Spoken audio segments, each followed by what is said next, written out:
Hello, and welcome to my opinion review slash whatever of Sinister 2. Sinister 2 is currently on Netflix, and I watched it yesterday. I did enjoy The Black Phone. I thought it was a good movie. And I did watch half of the first Sinister before I stopped, if I even reached half. So going into the second one, I did hear that a lot of the people are watching like it. I can see why, definitely, especially if people consider the first one to be a cult classic. But yeah, let's talk about Sinister 2. So one of the first things people will realize is the acting. The acting is very bad, very bad.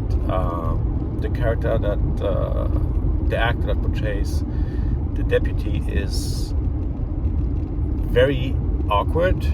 I don't know if the character is supposed to be like this or not, but yeah, his acting is just not very good. Really not very good. Line deliveries across the board for every actor is very poor, very bad, very bad.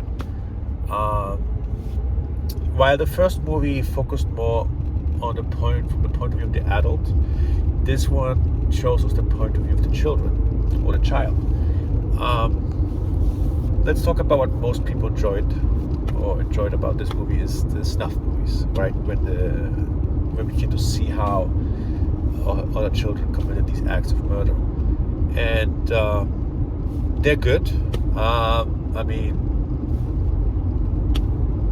there's a couple of them. There's three of them that I thought were.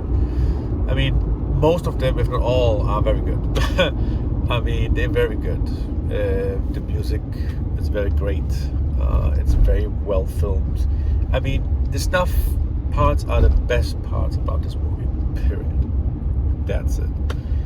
They try to explain a little bit of the lore with a very awkward, probably 7-minute long take of the deputy talking, asking questions. Nothing really comes off it. The information received, I don't see it used. I don't see this information mattering at all in this movie. And the story in general is just not that good.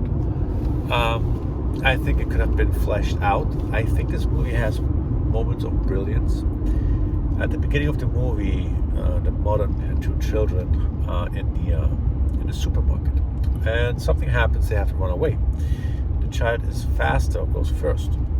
The child opens her mom's driver car door open for her, and he goes into the back. So that way, when the mom arrives at the vehicle, she just has to jump in and close the door and go on. I like that detail. I thought that the kid that did that, which I think is Dylan, it's two of them. I just don't want to say the wrong one, but it's Dylan. He's portrayed as the smartest of the two.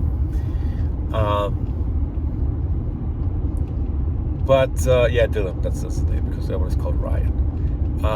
However, while he does show moments of brilliance, so to say, he's underused. His brother Ryan is, I mean, you see them play together at the beginning,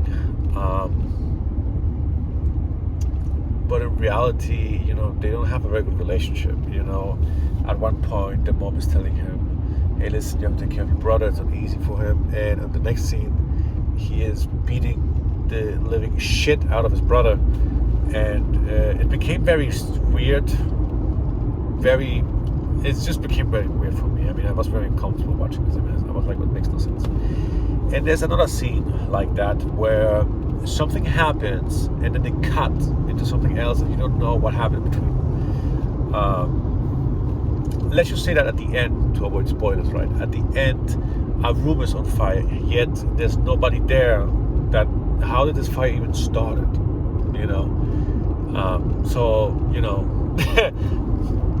What else? The scares are very bad. Very bad. Very bad. I mean, maybe 1 or 2 out of the 10 or 15 of the movie, but they're very bad. It's very bad. The acting is horrible. The story, they try to do like a love relationship between the deputy and the mom, but very awkward. Very awkward. I mean, I'm talking about she's telling him on the first night that he met him like 5 hours ago that she wishes he would be the father of her children. It was very awkward. That made no sense. I mean, and it makes no sense because she's on the run from her husband, and her husband was a violent man. So she being so trustworthy to someone who, it's just very weird, man. It just came out of left field, you know. I said the music was good. The ending was bad. It's just a bad movie because the writing is horrible, the acting is subpar, line delivery is out of place, the scares are cheap,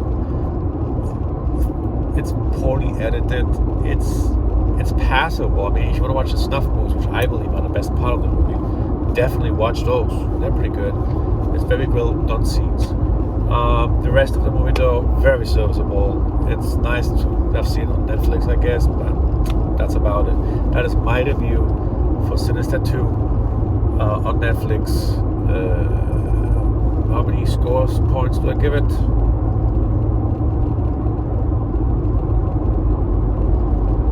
I watched it. I don't recommend it.